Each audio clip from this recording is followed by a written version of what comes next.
Olá, tudo bem? Espero que estejam todos bem, em casa, passando por esse momento aí. A gente entende a dificuldade que é, principalmente no ensino médio, manter um estudo organizado dentro de casa, sem a escola como um espaço para debater as ideias e também ter contato com o conhecimento, né? Tem várias dificuldades que estão ligadas a esse processo, mas a gente está tentando manter pelo menos um sistema de aprendizado aí que a gente possa, ao retorno das aulas, poder colocar isso em ordem de forma adequada, beleza? Lógico que não dá para cobrar de todo mundo tudo, né? A gente sempre tem a questão de que muitos de vocês ainda estão trabalhando, infelizmente. Então, tem muita coisa que ainda vai ter que ser colocada em ordem.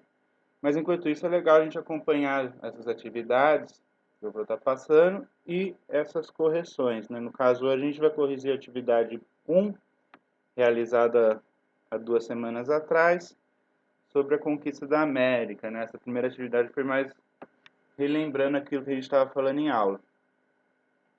Então a gente não chegou a usar uma aula específica, eu usei esse documentário aí, né? Guerras do Brasil.doc, o episódio 1, é da Netflix, mas ele tem também no YouTube. 5 episódios são bem interessantes, né? Ele traz uma visão aí do Brasil menos romantizada, um pouco mais realista do que o que está acontecendo por aqui. Bom, então daí as duas questões, três no caso, né, estão relacionadas a justamente isso daí, né? Primeiro, o que chama a atenção no documentário sobre os povos que habitavam o Brasil anteriormente às chegadas dos europeus, né? Para as respostas, eu peguei as respostas dos alunos e vou dar uma comentada. Então, a primeira aí, né? O que chamou a minha atenção foi o fato de crescermos aprendendo que o Brasil foi uma conquista. Saber que tudo isso aconteceu sem conflitos de interesse, escravos indígenas, não podendo, assim, ter seu livre-arbítrio, como todas as outras coisas horríveis acontecidas, e mesmo assim fizeram ter a história de que os portugueses descobriram o Brasil é chocante. Saber que foram extermínios, que muitas vezes tiraram a terra desse povo, que acolheram eles, cuidaram, tiveram a oportunidade de matá-los, porém não fizeram. Saber que foi praticamente uma tortura é ruim. Até hoje, os indígenas do Brasil, porém, são poucas as pessoas que os respeitam, são poucos citados e reconhecidos. Essa é uma visão interessante, né? A resposta diz aí, fizeram ter a história de que os portugueses descobriram o Brasil, é isso mesmo que a gente está tentando entender nesse primeiro momento, né? Quem criou essa história do descobrimento e para quê, né? Para que ela serve, né? A história tem que servir alguma coisa. Infelizmente, às vezes ela serve só para manter a exploração e o poder dos poderosos, né? Outra coisa interessante que não citaram aqui, e eu não vi nenhuma resposta que citasse mais sobre isso, era mais a organização dos povos que aqui viviam, né? A gente esquece que eles também tinham conflitos entre si, que eles tinham auxílio entre si, né? Que eles se movimentavam nesse território. Tudo isso é bem interessante, né? O caminho do Piabiru, que é conhecido, a gente sempre fala, né? Já tem noção, um jovem brasileiro indígena aí da idade de vocês, muito provavelmente caminhou e conheceu muito mais terra do que vocês conheceram a vida inteira.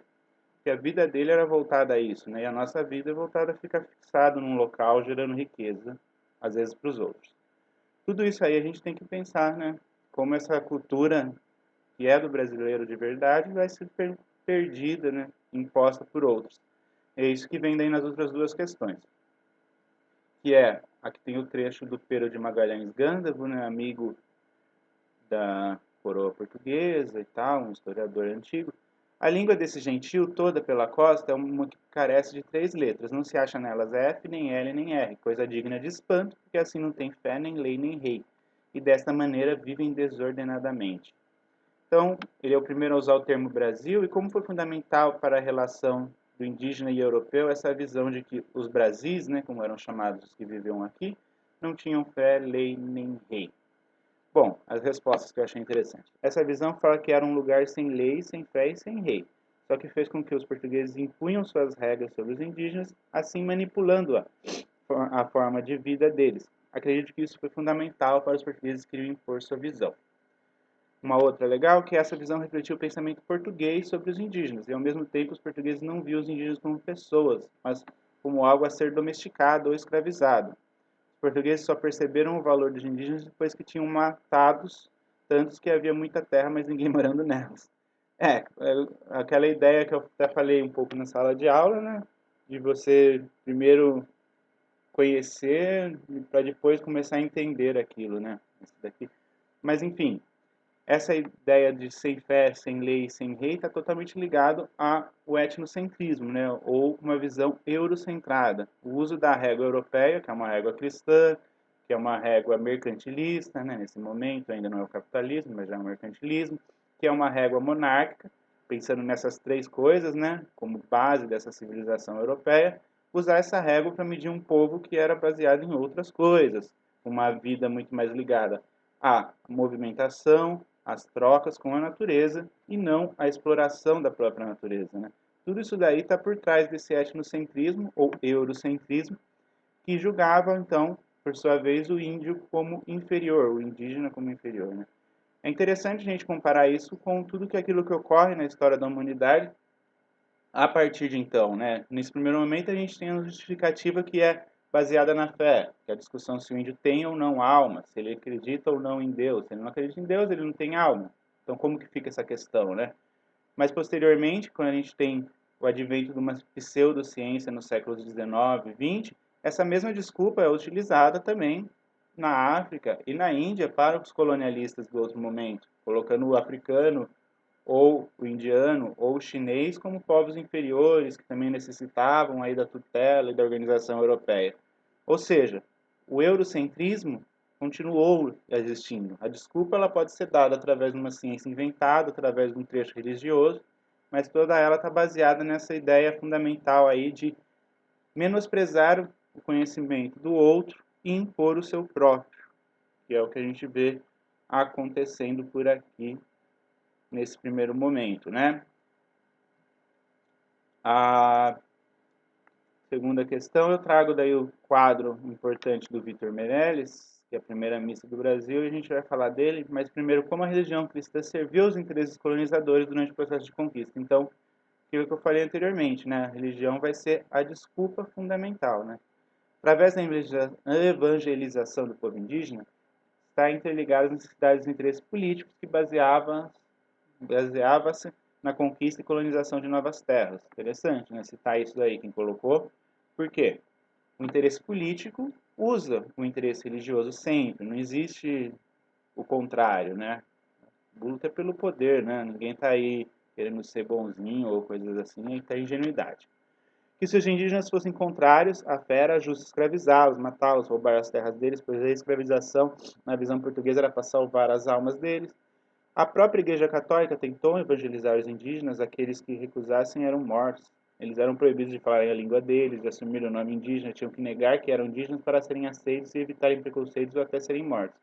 Na minha opinião, os portugueses usaram a religião como meio de justificar seus atos bárbaros de matança e de escravização dos indígenas, a fim de usar a mão de obra nos engenhos e até ao longo do período da colonização. Resposta perfeita aí, né? Toda a visão de como a religião é uma justificativa para esse uso, né?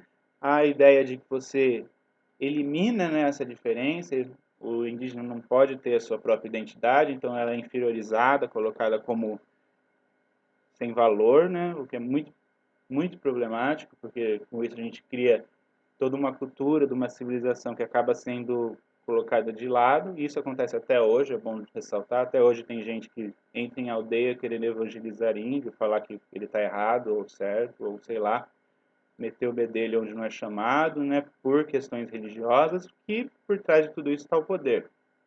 Imagina, uma aldeia de fiéis é ótimo para os pastores aí ganharem mais dinheiro, né?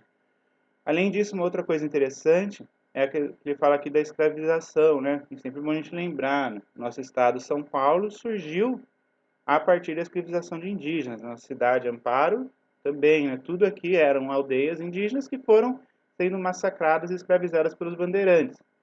O bandeirantismo era isso, né? O trabalho do bandeirante é entrar no mato e pegar gente para trabalhar. Era isso que eles faziam. O trabalho deles era esse.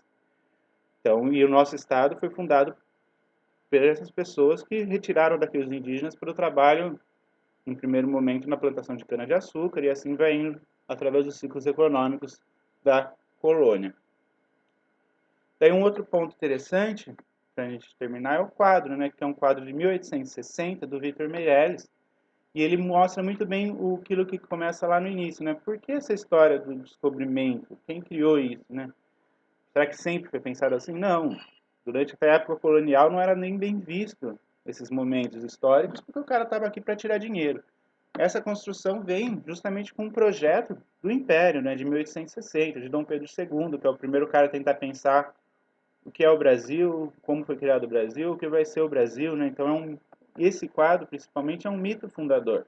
É uma ideia de que, como a gente pode ver aqui, está tudo organizado, tudo bonitinho, tudo começou certo para dar certo lá no final. Por isso que ele é criado justamente nesse período do projeto do Império, de criar grandes monumentos artísticos que refletissem um Brasil para o mundo, um Brasil que nasceu certo para dar certo no seu futuro sempre, né? Por isso que aqui não tem conflito, né?